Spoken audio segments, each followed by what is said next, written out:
احتجاج یہ ہے کہ سوشل میڈیا پہ جو نوجوان کام کر رہے ہیں، سوشل میڈیا پہ آپ میں سے جو لوگ کام کر رہے ہیں، ان گستاخانہ خاکے بنانے والوں نے میرے نبی کی غلط تصویر پیش کی ہے۔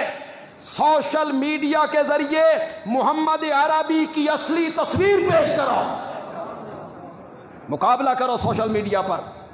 کیوں بھائی؟ سارے کافر ایک جیسے ہیں؟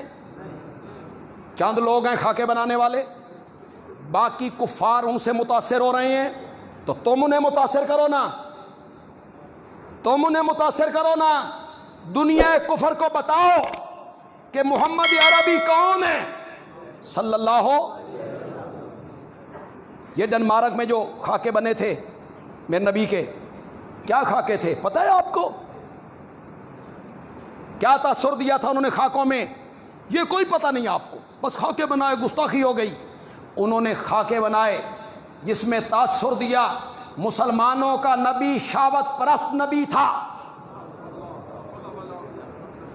ہر 2 مہینے کے بعد نئی شادی، ہر 4 مہینے کے بعد نئی شادی، 13 شادیاں، یہ تاثر دی، یہ شہوت پرست نبی الیاذ باللہ۔ خاکے بنائے، ایک بغل میں ایک لڑکی ہے، دوسرے بغل میں دوسری لڑکی ہے، تاثر دیا۔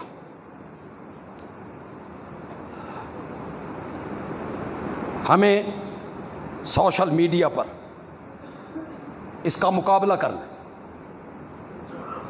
جواب دینا ہے۔ جواب میں سکھاتا ہوں آپ کو، جواب میں بتاتا ہوں، لڑائی آپ لڑو گے؟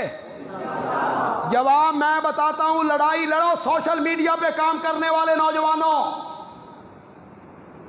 میرے نبی کی عمر ہے 25 سال، جوبن ہے، جوانی، 25 سال کی جوانی، پھر نبوت کی جوانی، 4000 مردوں کے برابر قوت۔ پہلی شادی میرے نبی نے کی، وہ عورت عمر میں 15 سال بڑی تھی، پھر وہ کنواری نہیں تھی، بیوہ تھی۔ کیا شہوت پرست لوگ 25 سال کی عمر میں 40 سال کی عورتوں سے شادیاں کرتے ہیں؟ جواب دو ان بے غیرتوں کو، اپنے نبی کی صحیح تصویر پیش کرو۔ پھر 52 سال کی عمر تک میرے نبی نے اسی عورت کے ساتھ گزارا کیا۔ کتنی عمر تک؟ 52 سال۔ جب اس کا انتقال ہوا، وہ بیوہ ہے، عمر میں 15 سال بڑی ہے۔ پھر میرے نبی نے جتنی شادیاں کی ان میں کتنی عورتیں کنواری تھیں؟ صرف ایک۔ باقی کیا ہیں؟ بیوہ، مطلقہ۔ شہوت پرست لوگ بیوہ عورتوں سے بیاہ کرتے ہیں، شہوت پرست لوگ مطلقہ عورتوں سے نکاح کرتی ہیں۔ تمہیں الزام لگاتے ہوئے نبی پاک پر حیا بھی نہیں ہے۔ اب میں بتاتا ہوں آپ کو میرے نبی نے 13 شادیاں کیوں کی؟ کتنی شادیاں کیوں کی؟ تعدد ازواج کی وجہ کیا ہے؟ امت کو 4 کی اجازت تھی۔ کتنے کی؟ 4 کی۔ خود کتنی کی؟ یہ نبی پاک کی خصوصیات ہے۔ 4 کی اجازت بھی دی، بڑی کڑی شرط لگا کے کہ دونوں کے درمیان کیا کرو گے؟ عدل، عدل، عدل، انصاف۔ اگر انصاف نہیں کر سکتے ہو فواحدتن، ایک ہی بڑی ہے۔ ہون تو ویسے ایک ہی بڑی ہے، ایک ہی بڑی۔ اگر انصاف نہیں کر سکتے ہو فواحدتن، ایک ہی۔